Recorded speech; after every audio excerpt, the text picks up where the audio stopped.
What do you make of Dr. Jordan Peterson's success on his meat diet? Well, I think his big issue was anxiety, and obviously he lost weight. I mean, the weight loss you can do on any diet, right? I mean, that happens all the time. And I think autoimmune though as well. I think he did, yeah. Problems with his eyes, and then sleeping, and yeah. So I know he's bleeding had gums, I think too. I mean, he had a bunch of things. Yeah, he had a number of things. You know, I've been again, the mental health thing I see day in and day out. I've seen some really bizarre things that I would have never thought would have gotten better with diet. And I'm going to step away from Jordan Peterson. I had another physician who was an ER physician, I think in the Netherlands, maybe she's in Denmark, but she had a condition called Ehlers-Danlos syndrome. This is a genetic collagen disease. And what happens in her situation, her joints would dislocate like every day. She would wake up every morning with 3 or 4 joints completely out of place. She'd have to start her day putting her ankle back in place, putting her shoulder back in place. This is how she started every single day for a decade. And then she'd go to work as an ER physician, and some days her joint would pop out of place. She'd have to put it in the middle of her work day. She was gaining weight, she was in pain, she was developing arthritis. She went on this crazy carnivore diet. Within a month, no more joint dislocations, had none up to a year after I talked to her. She started lifting weights, she's in there doing squats, lost all the weight. I mean, this is a genetic disorder. And I'm like, this is pretty bizarre. And maybe some of these genetic disorders are actually displayed in the right, environmental environment, and maybe the diet causes them to be, shown more readily. But you're a doctor, and that surprised you. Absolutely. I would have, if you were to say, hey, it helps with diabetes, it helps with, blood pressure, gut health, I'd say that makes sense. But this genetic stuff was really, really mind-blowing to me. And any final comments on Jordan Peterson or his daughter? I think she started it first because she was suffering from major. Yeah, I think Michaela. I was on Rogan's show, and I think Michaela said she saw me on there and some other folks, and then she started, and lo and behold, she got good relief, and then she talked her dad into doing that, and they both generally had really good results. I know Jordan had an episode recently where he's had some issues where he's in hospital, but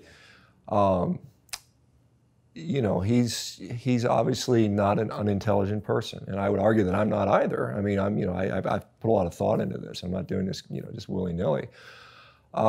There's something I think unique there. I mean, if we just look at, the diet in particular, and I know this is a very simplistic way to look at this, but if we go back even 800 million years ago, the very first animals that ever evolved, as animals started to evolve, we started out with these single cellular organisms and they became multicellular. And what happened was the big multicellular organisms would eat the single cell organisms. And it was basically, carnivory, basically. The like was eating like to get the fuel and the nutrition that we're made out of. And we saw that as a main evolutionary strategy for almost all animals that ever evolved.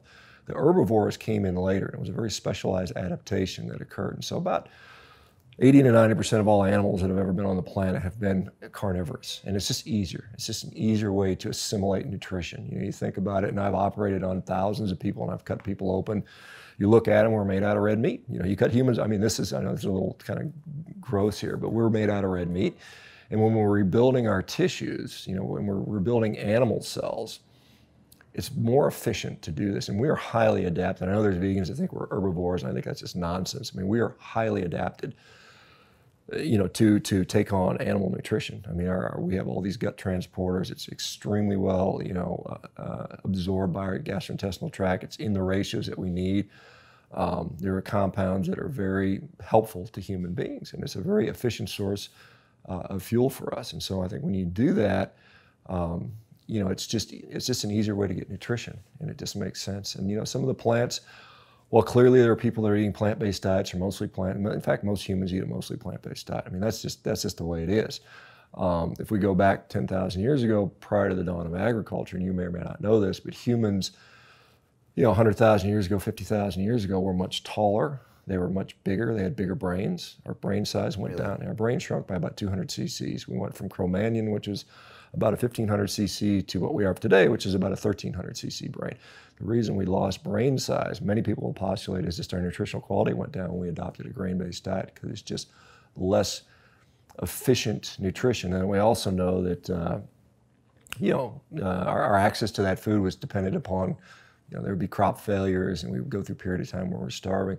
You don't grow a big brain when you're starving all the time. This is another misconception. People think that Well, they look at modern hunter-gatherers and they try to conflate that with what was going on 100,000 years ago when we had mastodons and elephants and mammoths and all these other giant megafaunal animals everywhere, and we were very effective at killing them. I mean, that's not a it's a misconception that humans couldn't do that. Humans were very deadly efficient at doing this. This goes back even into Homo erectus, and so we were so efficient. It was basically a feast pretty much all the time, because you kill a mammoth, you've got 2-3 months of meat. It's not hard to go look in the fridge and say, hey, Grok, we're running out of meat, go kill another mammoth, so we're not starving. I don't think humans were famining much until crops. Then we started to run into famines. And proven we were taller as well back then. Yeah, you can look at the Gravettians. There's a population in Central Europe.